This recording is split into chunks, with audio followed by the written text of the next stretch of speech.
Welcome and thank you for joining us to a new episode of the podcast POSITIVT. My name is Linda, and in today's episode we are meeting 35-year-old Diana, who is originally from Peru and who is now living in Malmö. In this first part, Diana will talk about herself and her journey living with HIV. In part 2, Diana is sharing her advice, thoughts and practical tips on living with HIV in another country. Enjoy! Well, I would like to say thank you for coming. And first, I wanted to know if you can you tell us a little bit about yourself? Sure. My name is Diana. I was born in Peru. I have 35 years old. I moved to Spain like 10 or 12 years ago with my mother. I have been working in Ibiza for a while, all tourism management. And well, what can I say? The typical quiet girl, never in troubles, always by myself. Working, studying, nothing out of the usual, I guess. Can you tell me about your first meeting with HIV? That will be a long story, I guess. I mean, usually when you are younger and you think that you are doing nothing wrong, let's call it like that, like not going to parties, not going out at night, not having too many boyfriends, one at a time, like Granny said. You don't even think that this is a possibility. So there was a time I was studying a lot for business management. I spent most of my day in the library studying, and I suddenly began sleeping everywhere. I didn't know why. Oh, I'm tired, I'm studying. My mom said, oh, you're studying too much. Maybe. So I studied in the tables and I just fell asleep in there in my hands. I was waiting for food somewhere and I would fall asleep. I was, waiting for someone in the car and I would fall asleep. It was too weird. Then I also began getting infections, diseases for everything. I got the flu, after I got an ear infection, then I got a throat infection. It was one after the other, after other. So I had to go to the doctor, of course. He was already giving me pills, treatments for all the infections, but they didn't realize at the moment that I had HIV, and this was causing all the infections. So after so many treatments, one after the other, there was a doctor and he made the test and I gave positive. So I remember that day I cried a lot. I didn't know how, I didn't know why. The only option was my partner. At the moment, I called him, I let him know. Then the doctor talked with both of us and effectively he also had the virus. Then he sent us to another doctor that is a specialist on infections for beginning the treatment. And just 1 week after that appointment, I walked into my kitchen. I was looking at the roof. And I just couldn't do nothing else. I was there standing, doing nothing. My body didn't react. I couldn't move the hands. I couldn't talk. I couldn't do anything. Suddenly, my partner arrived. He found me in that state in the kitchen. He tried to talk with me. I could say nothing at all because I couldn't. I could hear him. I could think. I realized all what happened around me. I just couldn't react. So they took me to emergency, they did a lot of stuff, an analysis, and I don't even remember because I was falling asleep, going awake, falling asleep, going awake.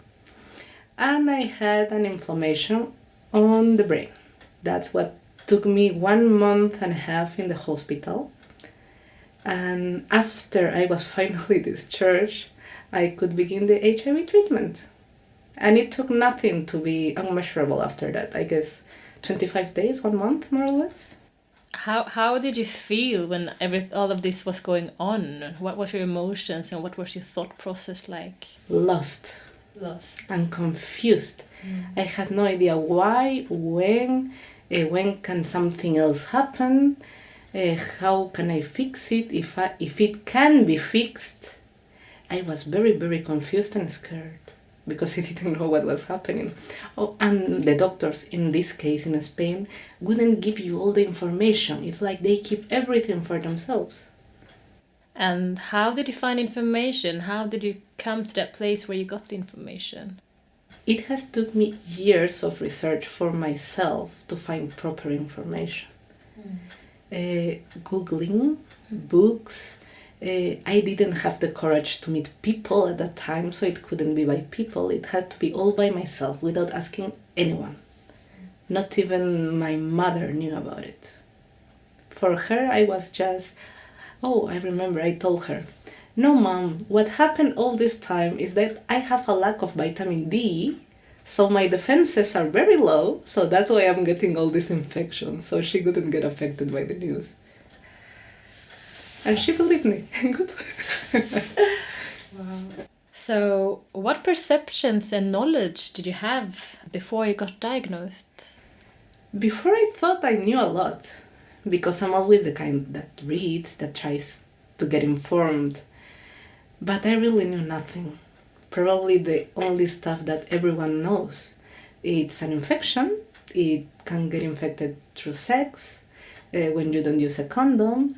It's dangerous in case of touching blood or saliva, not necessarily touching with your hands, but I don't know, needles, for example. And that's basically what I knew.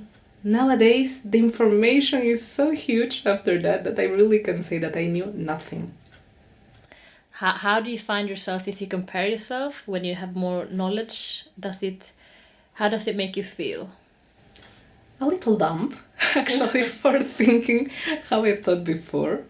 The difference is incredible. What does the difference do to you? It opened my eyes completely to a new world. Now I know a lot of stuff about myself, about my health, about how I have to take care of me, about how to treat other people, because maybe in my case it's HIV, but there are some other people that have other stuff that I know nothing about. And these social stigmas for any health disease shouldn't be there. So this changed my way of looking at other people as well. Because there may be a silent person over there that has something that you don't know, and he or she may be suffering for it. So there's no need to make them suffer even more or make them more scared. Some people talk about going from one room to another and that HIV is a door opening. How would you describe the new room that you entered when you got diagnosed? At first, it was very dark. But first, because I was confused and scared, basically, that's kind of normal. Then I began working on myself. I began discovering stuff on myself, like taking care of me. I began loving myself. I had to even study nutrition for being able to give my body power to heal.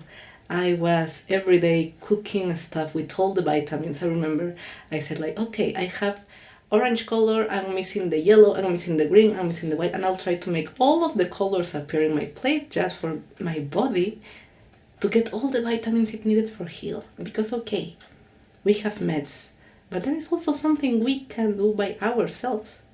So I tried to develop all this loving for myself, and that translated into learning nutrition, learning some health stuff, going to gym, working out, researching what else could I do for me and for my body. I also tried to develop some mental health.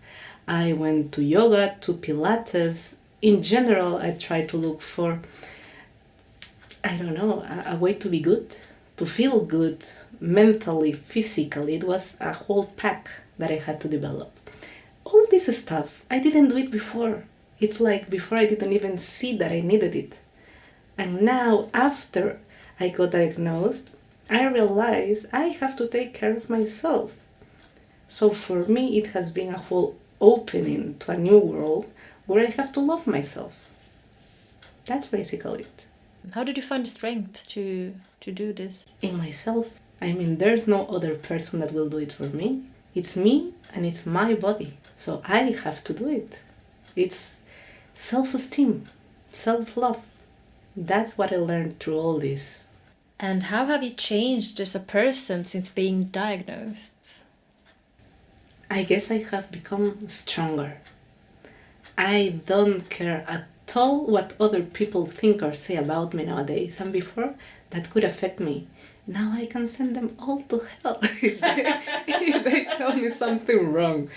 I think I have developed my behavior in a different way. I probably could be too soft, too quiet before. I wouldn't say my opinions out loud. Now I say everything that happens through my mind, without filters. Let's call it like that. It has made me stronger. I had to become stronger for living in the environment I was with it. Here it's a lot easier, but in Spain it's an internal battle, and it's a battle with society. So for that you have to be stronger. Do you think you would have had this development if you were not diagnosed, if you were HIV negative? Do you think you would have this resilience within you? I don't think I would have developed it, because you always need some kind of motivation, something that marks your life. There's an after, there's a before. This was that point, that mark for me. I don't know if something else may have happened, but there's nothing as huge as something that affects your health completely. Because if something goes wrong, it will be very bad for myself, for my health. If I don't take care of myself like I do, I won't be unmeasurable, for example. Then my health can begin going down like it already did before being diagnosed. And it was a horrible moment, so I need and I like this point in my life because it made me change for good, very good. If you would be a peer for someone else, what would you tell that person in terms of advice and guidance? Do not be scared. Talk, communicate, and ask. Because sometimes we have so many questions inside, so many doubts, and we just don't know how to talk to someone. We're scared, we're afraid of what they can say, maybe ashamed. Don't be. Just let it out. You said that you took a while before you told your parents. How did they react once you told them? My parents both are very different. My mom would be the typical person that discriminates people with HIV. Actually, before, she always would talk bad about these people. He was like, don't get close to them, please take care, use your condom. She was like that. And my dad, on the other side, is very relaxed, very understanding, nothing happens, everything will be okay. So when I told my mother, it was chaotic. She almost fainted.